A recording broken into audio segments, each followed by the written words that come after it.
عليكم ورحمة الله وبركاته. أعوذ بالله من الشيطان الرجيم. بسم الله الرحمن الرحيم. اللهم صل على سيدنا ونبينا وشفيعنا وحبيبنا ومولانا محمد وعلى آله وصحبه وبارك وسلم. আলহামদুলিল্লাহ, সমস্ত তারিফ ও প্রশংসা সেই মহান আল্লাহ তাআলার জন্য। তারপরে পরে আল্লাহ তাআলা যে নবীজির ওসিলায় আমাদেরকে বিশ্ব জগতে পাঠিয়েছেন, সে নবীজির উপরে শত কোটি দুরূদ ও সালাম বর্ষিত হোক। সকলে বলেন যে আল্লাহুম্মা আমিন। সাল্লাল্লাহু আলাইহি ওয়াসাল্লাম। অন্যান্য নবী আলাইহিস সালাম গণেরা আমাদের নবীজির উম্মত হওয়ার জন্য দোয়া করেছিলেন। আমরা দোয়া না করলেও তিনি যে আমাদেরকে মেহেরবানি করে এ নবীজির উম্মত করে পাঠিয়েছেন, সেজন্য আল্লাহর কাছে শুকরিয়া আদায় করি। আলহামদুলিল্লাহ। আজকে আমি হযরত হুদ আলাইহিস সালাম হুজুরের জীবনী আলোচনা করব। হযরত নূহ আলাইহিস সালাম এর ইন্তেকালের পর আল্লাহ তাআলা মানব জাতির হেদায়েতের জন্য হযরত হুদ আলাইহিস সালামকে নবী করে পাঠান। হযরত হুদ আলাইহিস সালামকে নবী করে কোন সম্পর্কে মহান আল্লাহ পবিত্র কোরআন শরীফে বলেন, وَإِلَى عَادٍ أَخَاهُمْ هُودًا قَالَ يَا قَوْمِ اعْبُدُوا اللَّهَ مَا لَكُمْ مِنْ إِلَٰهٍ غَيْرُهُ إِنْ أَنْتُمْ إِلَّا مُفْتَرُونَ। অর্থাৎ আর আমি তাদের প্রতিপ্রেরণ করলাম তাদের ভ্রাতা হুদকে। তিনি বললেন, হে আমার জাতি, তোমরা আল্লাহর ইবাদত করো, তিনি ব্যতীত তোমাদের কোনো ইলাহ নাই, তোমরা কেবল মিথ্যার উদ্ভাবক। হুদ আলাইহিস সালাম তার জাতির লোকদেরকে নসিহত করতেন, আল্লাহর প্রতি আহ্বান জানাতেন এবং কোরআনের ভাষায় তাদেরকে বলতেন, কোরআন শরীফের ভাষায় তাদেরকে বলতেন,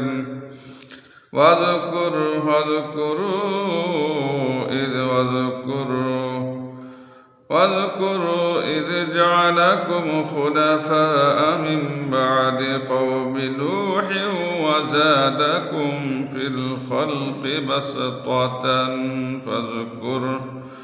فاذكروا آلاء الله لعلكم تفلحون। অর্থাৎ আর স্মরণ করো যখন আল্লাহ তাআলা তোমাদেরকে কওমে নূহের পরে পৃথিবীতে আবাদ করেছেন এবং তাদের চাইতে তোমাদেরকে অধিক দৈহিক প্রশস্ততা দান করেছেন। অতএব আল্লাহর করুণা রাজি স্মরণ করো, আশা করা যায় তোমরা সফল কাম হবে। হযরত হুদ আলাইহিস সালাম এর জাতির লম্বা লোকদের দৈর্ঘ্য ছিল 400 গজ এবং মধ্যম ধরনের লম্বা ব্যক্তিদের দৈর্ঘ্য ছিল 200 গজ। সুবহানাল্লাহ, সুবহানাল্লাহ। যারা একেবারে বেটে তাদের দৈর্ঘ্য 70 গজ ছিল। হযরত হুদ আলাইহিস সালাম তাদেরকে নাফরমানি অবাধ্যতা পরিত্যাগ করে আল্লাহর আদেশ নির্দেশের অনুগত করতে এবং তাকে স্রষ্টা পালনকর্তা বলে মেনে নিতে আহ্বান জানান।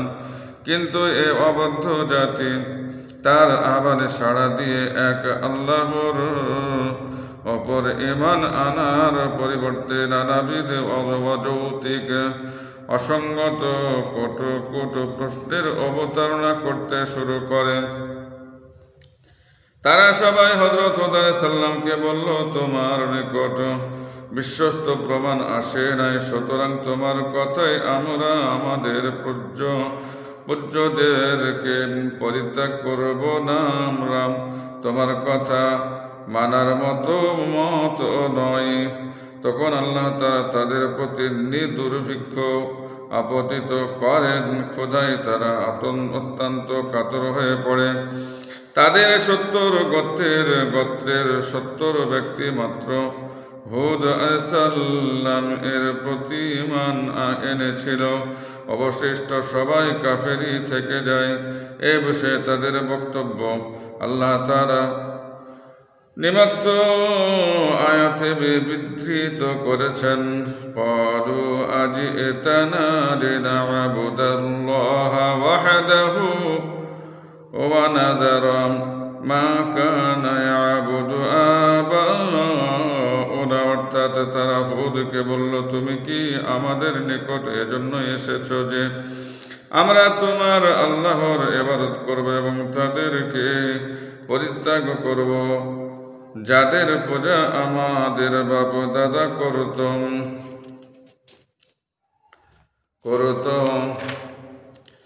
তারা হযরত হুদ সাল্লামকে বলল, হে হুদ, আমরা তোমার আল্লাহর ইবাদত করব না, আমাদের বাপ দাদা যেসব দেব মূর্তির পূজা করেছে আমরা সেগুলোরই পূজা করব। তুমি আল্লাহর আযাব সম্পর্কে আমাদেরকে যে ভয় দেখাচ্ছ, পারলে না আমাদের ওপর আপতিত করো, পারলে তা আমাদের ওপর আপতিত করো, নতবা আমরা তোমাকে হত্যা করব। তাদের কথা শুনে হুদ আলাইহিস সালাম আল্লাহর দরবারে মিনতি জানালেন, ইয়া আল্লাহ, আমাকে এদের জুলুম থেকে রক্ষা করুন, তাদের সাথে লড়ার শক্তি সামর্থ্য আমার নাই, তারা হয় এই তো আমাকে হত্যাই করবেন। তাদের সরদারের নাম ছিল আদ। নূহ আলাইহিস সালাম এর মহাপ্লাবন থেকে তাদের কাল পর্যন্ত 700 বৎসর অতিবাহিত হয়ে গেছে। তারা এত দূর শক্তিমত্তার অধিকারী ছিল যে পাথরের ওপর পদাঘাত করলে হাঁটু পর্যন্ত পাথরের মধ্যে গেড়ে যেত। তাদের সবাই ছিল আল্লাহর নাফরমান। তারা বলতো, মান আশাদ্দু মিন্না কুওয়াতান, অর্থাৎ এ জগতে আমাদের চাইতে বেশি শক্তিমত্তার অধিকারী আর কে আছে। তাদের আচরণে হুদের প্রতি আল্লাহর নির্দেশ হলো, তুমি তোমার 70 জন সঙ্গীকে নিয়ে পাহাড় পরি অবস্থান কর। আল্লাহর নির্দেশ মোতাবেক হুদ তার সঙ্গে 70 জনকে নিয়ে পাহাড়ে অবস্থান গ্রহণ করেন। তিনি স্বজাতিকে সাবধান করলেন, প্রচণ্ড ঘূর্ণিবর্তা তোমাদেরকে ধ্বংস করবে, অতি শীঘ্রই তোমাদের ওপর আল্লাহর গজব আপতিত হবে। তারা বলল, সেটা আবার কোন ঘূর্ণিবর্তা যা আমাদের ওপর বিজয়ী হবে? এবার আল্লাহ একাধারে 3 বৎসর পর্যন্ত তাদের ওপর বাড়ি বর্ষণ বন্ধ রাখেন, এতে তাদের ওপর মহা দুর্ভিক্ষ আপতিত হয়। আল্লাহর ভাষায় হুদ আলাইহিস সালাম তাদেরকে বললেন, ওয়া কওমি ইস্তাগফিরু রাব্বাকুম সুম্মা তুবু ইলাইহি ইউরসিলিস সামাআ আলাইকুম মিদরারা ওয়া ইয়াজিদকুম কুওয়াতান ইলা কুওয়াতিকুম ওয়া লা তাতাওয়াল্লাউ মুজরিমিন, অর্থাৎ হে আমার জাতি, তোমরা নিজেদের রবের নিকট ক্ষমা প্রার্থনা করো এবং তার প্রতি প্রত্যাবর্তন করো। তিনি তোমাদের প্রতি মুষলধারে বাড়ি বর্ষণ করবেন এবং তোমাদের শক্তিমত্তার সাথে আরো শক্তি বৃদ্ধি করবেন। তোমরা অপরাধী হয়ে ফিরে থেকো না। আদ জাতি হযরত হুদ আলাইহিস সালাম এর অপরোক্ত উপদেশের জবাবে বলল, আমরা তো তওবাও করব না এবং তোমাকেও মানব না। তারা নিজেদের 6 জনের এক দলকে পানি প্রার্থনার জন্য মক্কা শরীফে পাঠায়। এই 6 জনের মধ্যে 2 জন ছিল মুসলমান। হুদ আলাইহিস সালাম এর প্রতি ঈমান স্থাপনকারী, কিন্তু এই 2 মুসলমান হুদ আলাইহিস সালাম এর প্রতি ঈমান স্থাপনের বিষয় গোপন রেখেছিল। এদের নাম মাজিদ ও লাকিম।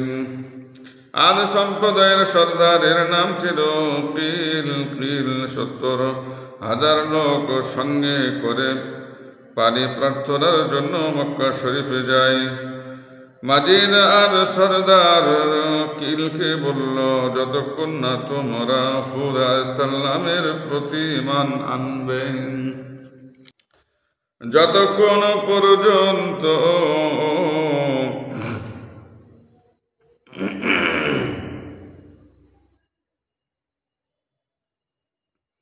মাজিদ আদ সর্দার কিলকে বলল, যতক্ষণ না তোমরা হুদ সাল্লামের প্রতিমান আনবে তোমাদের ওপর ভারী বর্ষণ বন্ধই থাকবে। সবাই মাজিদকে মিথ্যা প্রতিপন্ন করে। তখন মাজিদ ও দাকিম আল্লাহর দরবারে দোয়া করলো, ইয়া ইলাহি, এরা তোমার রহমতের স্বীকৃতি দানকারী নয়, অতএব তুমি আমাদের প্রয়োজন পূরণ করো। আল্লাহর দরবার থেকে আওয়াজ এলো, তোমরা কি চাও বলো? মাজিদ নিবেদন করলো, ইয়া ইলাহি, আমি যেন কখনো ক্ষুধার্ত না থাকি। আল্লাহ বললেন, আমি তোমার নিবেদন কবুল করেছি। এরপর দাকিম নিবেদন করল, ইয়া ইলাহি, আমাকে 7 বারের জীবন দান করুন, আমি যেন 3000 পর্যন্ত জীবন লাভ করি। আল্লাহর নির্দেশ হলো, আমি তোমার প্রার্থনা কবুল করেছি। মাজিদ ও দাকিমের নিবেদন শেষে আদ সরদার কিল বলল, খোদা, আমাদের জাতির কেউ রোগাক্রান্ত হয় নাই যে তোমার নিকট আরোগ্য চাইব, এমন কোন মুশকিলেও পড়ি নাই যে তোমার কাছে সাহায্য চাইব। আমরা আমাদের জাতির জন্য তোমার দরবারে শুধু পানি প্রার্থনা করছি। সে এ নিবেদন জানাতেই 3 ঘন্টার মধ্যে আসমানে সাদা, কালো ও লাল রং এর মেঘ সৃষ্টি হয়। আল্লাহর তরফ থেকে আওয়াজ এলো, হে কিল, এই 3 বৎসরে 3 রঙের মেঘ থেকে যেটাই তোমার পছন্দ গ্রহণ করতে পারো। তখন কিল মনে মনে ধারণা করলো, সাদা ও লাল মেঘে পানি হয় না, তবে কালো মেঘ বা পানি শূন্য থাকে না, এই ভেবে সে কালো মেঘই পছন্দ করে। আল্লাহর হুকুমে কালো মেঘ তাদের সাথে তাদের উদ্দিষ্ট স্থানে উপনীত হয়। হযরত ওয়াহাব ইবনে মুনাব্বিহ বর্ণনা করেন, ভূমণ্ডলের 7ম স্তরে এক বাতাস রয়েছে যার নাম রিহুল আকিন। এই বাতাস 70,000 শৃঙ্খলে আবদ্ধ করে রাখা হয়েছে এবং এর ওপর 70,000 ফেরেশতা পাহারাদারদের নিযুক্ত রয়েছেন।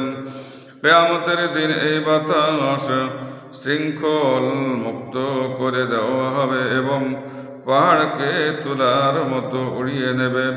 আসমান ভেঙে খান খান হয়ে পৃথিবীর ওপর পতিত হবে। এর কিছু অংশ টুকরা টুকরা হয়ে স্থানান্তরে উড়ে যাবে, যেমন আল্লাহ তাআলা বলেন, ফাইদা নুফিখা ফিস-সূরি নাফখাতু ওয়াহিদাতু ওয়া হুমিলাতিল আরদু ওয়াল জিবালু ফাদুক্কাতা দাক্কাতাও ওয়াহিদাতান يومئذ وقعت الواقعة وانشقت السماء فهي يومئذ واهية। অর্থাৎ যখন সিংহাই একবার ফোঁকা হবে এবং জমিন ও পাহাড়কে স্ব স্থানে ওঠানো হবে, আর উভয়টি চূর্ণ বিচূর্ণ করা হবে, আর উভয়টি চূর্ণ বিচূর্ণ করা হবে, সেদিন যা ঘটার ঘটবে। আসমান ফেটে যাবে, অতঃপর সেদিন তা সম্পূর্ণ নীরব নিথর হয়ে যাবে। সূরা আল কাহাফ আয়াত 13 থেকে 16, পারা 29। আল্লাহর হুকুম হলো, হে ফেরেশতাকুল, আদ জাতির প্রতি শৃঙ্খলবদ্ধ হওয়া ছেড়ে দাও। তারা নিবেদন করলে ছেড়ে যাও। তারা নিবেদন করলেন, হে মহাপ্রক্রমশালী সত্তা, কি পরিমাণ ছাড়ব? নির্দেশ হলো, গাভীর নাসিকা পরিমাণ ছাড়ো। তারা নিবেদন করলেন, ইয়া রাব্বাল আলামিন, আপনার নির্দেশিত পরিমাণ হাওয়া ছাড়া হলে সমগ্র জগৎ ধ্বংস হয়ে যাবে। এবার নির্দেশ হলো, সুয়ের ছিদ্র পরিমাণ ছাড়ো। ছেড়ে দেওয়া বাতাস যখন কারো মেঘের আকারে পাহাড়ের দিকে আসতে শুরু করে তখন আদ জাতি অত্যন্ত আনন্দিত উৎফুল্লিত হয়। আল্লাহর ভাষায় তারা বলতে লাগল, ক্বালু হাযা আরিদুম মুমতিরুনা বাল হুয়া মাস্তা'জালতুম বিহি রিহুন ফিহা আযাবুন আলীম। এটা মেঘ, অর্থাৎ তারা বলল এটা মেঘ আমাদের প্রতি বর্ষিত হবে।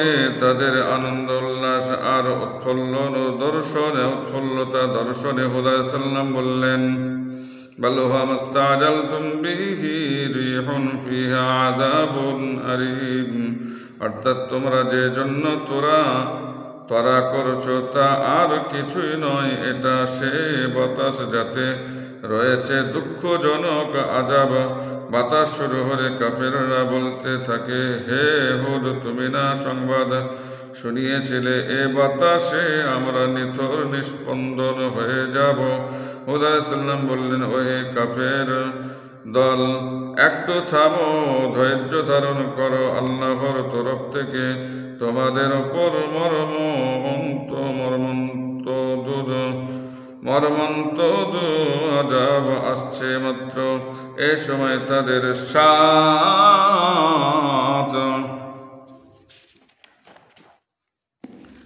7 লাখ পুরুষ 3 পাহাড়ের মধ্যখানে যাচ্ছিল, যেখানে কোনো দিক থেকে হাওয়া বাতাস লাগার উপায় ছিল না। সেখানে গিয়ে তারা একে অন্যের হাত ধরে হাঁটু পর্যন্ত জমিনে পুঁতে বসে পড়ে। স্ত্রী পুরুষ যুবক শিশু সকলের মাঝখানে তাদের চতুষ্পর্যন্ত গরু রাখে। তারা পরস্পরে বলছিল, আমাদের 3 দিকে পাহাড়, একদিকে আমরা অবস্থান করছি, কেননা সে হাওয়া যা আমাদের মাঝ দিয়ে অতিক্রম করবে আর আমাদেরকে শক্তিমত্তা প্রদর্শন করবে। দাম্ভিকের দল যখন নিজেদের শক্তিমত্তার দম্ভ প্রকাশ করে তখন আচমকা বিজলির আওয়াজ শ্রুত হয়। বিজলির আওয়াজের পর হাওয়া এত জোরে বইতে শুরু করে যে তাদের বিরাট বিরাট দালান কোঠা, অট্টালিকা সহ সব বাড়িঘর মূল থেকে উৎপাটন করে দূর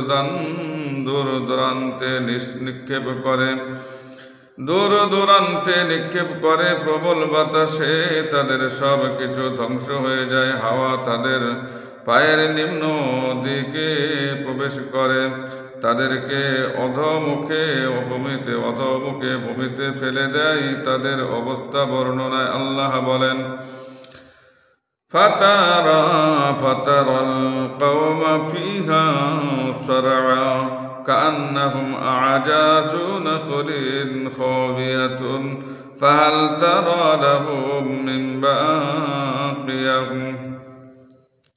অর্থাৎ অতএব তুমি যে সে সম্প্রদায়কে তথায় দেখতে পাবে যেন উৎপাটিত খেজুর গাছের কাণ্ডসমূহ। তুমি কি তাদের কাউকে জীবিত দেখতে পাচ্ছ? অভিশপ্ত আদ জাতি পাথর আর ধুলা বালুর মাঝে 1 বৎসর পর্যন্ত পড়ে আর্তনাদ করতে থাকে। যে তাদের কান্নার আওয়াজ শুনত সেও ধ্বংস হতো।